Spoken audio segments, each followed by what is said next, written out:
सभी भाइयों को राम राम। कैसे हो आप सभी लोग? उम्मीद करता हूँ सभी लोग स्वस्थ होंगे, मस्त होंगे। साथियों, आज हम बात करने वाले हैं बीएसएफ के बारे में।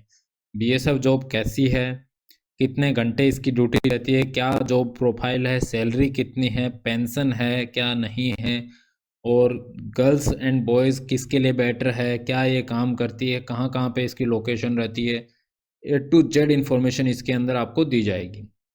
तो सबसे पहले तो इसकी बात कर लेते हैं। इसका नाम क्या है? बॉर्डर सिक्योरिटी फोर्सेस, सीमा सुरक्षा बल।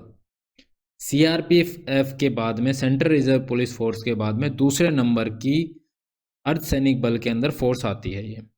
और जो बॉर्डर सिक्योरिटी फोर्स के अंदर बात की जाए तो ऑल जो वर्ड है उसके अंदर टॉप 1 के अंदर ये पोस्ट आती है। अभी बात करते हैं ड्यूटी आवर्स क्या रहता है। ड्यूटी आवर्स का बच्चों डिपेंड करता है कहाँ कहाँ लोकेशन है, उसके ऊपर ये डिपेंड करता है। जैसे आप लग गए कश्मीर में, कश्मीर में आपकी दो टाइप की ड्यूटी होगी। एक जो मोर्चा ड्यूटी होगी और एक होगी पेट्रोलिंग ड्यूटी। मोर्चा ड्यूटी के अंदर तो आपको 2 घंटे ड्यूटी, 4 घंटे रेस्ट, फिर 2 घंटे ड्यूटी, फिर 4 घंटे रेस्ट। अगर आपके पास नफरी कम है, मतलब मैन पावर कम है, तो यही कंटिन्यू चलता रहेगा। 4-5 दिन बाद में आपको ऑफ दिया जाएगा, कुछ देर का ऑफ दिया जाएगा। नहीं तो ये ड्यूटी आपकी ऐसे चलती रहेगी। पेट्रोलिंग का भी सेम रहेगा। 2 घंटे ड्यूटी, आप पेट्रोलिंग करके आ गए। इन केस इमरजेंसी आ गई तो आपको वही कंटिन्यू 7-8 घंटे भी काम करना पड़ जाए। इमरजेंसी के ऊपर है वो तो। बहुत का रेयर चांस में इमरजेंसी को फेस करती है बीएसएफ नहीं तो बॉर्डर की बस सुरक्षा करती है। जब वार टाइम वगैरह लगता है तो ये पीछे हट जाती है, उसकी जगह आ जाती है आर्मी। ये है इसका बॉर्डर का काम। अब ये बॉर्डर कहाँ कहाँ लोकेटेड रहता है, मतलब पाकिस्तान के साथ जहाँ जहाँ अपना बॉर्डर लगता है, जहाँ पे भी अपना, जैसे कश्मीर में अपना बॉर्डर लगा और फिर राजस्थान में अपना बॉर्डर लगा, तो वहाँ पे ये बॉर्डर सिक्योरिटी फोर्स जो बीएसएफ अपनी लोकेट रहती है।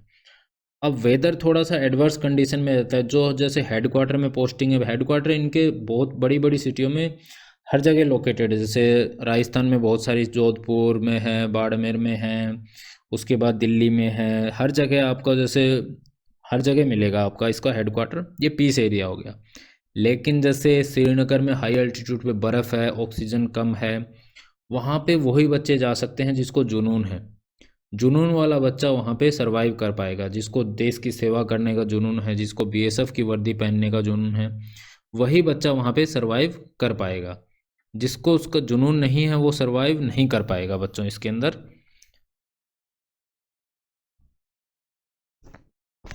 जिसको बच्चों जुनून नहीं है वो बच्चा वहाँ सरवाइव नहीं कर पाएगा।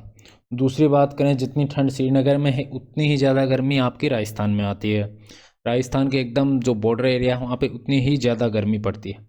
तो उस गर्मी वाले इलाके के अंदर भी यही प्रोसेस रहता है। वहाँ पे भी आपको यही गर्मी वगैरह देखने को मिलेगी। अब बात करते हैं इसकी सैलरी की।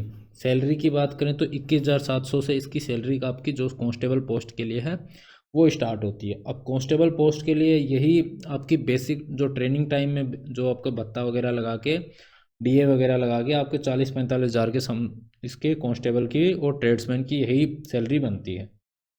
अब बात करते हैं जब यह बच्चे अपनी यूनिट्स में चले जाते हैं।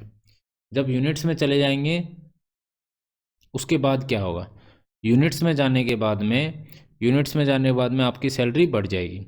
जैसे आप यूनिट में जाते हैं, जैसे आपकी पोस्टिंग हो गई श्रीनगर साइड, श्रीनगर में हाई एल्टीट्यूड पे पोस्टिंग होगी तो आपकी 20,400 तो यही मिल जाएगा आपको।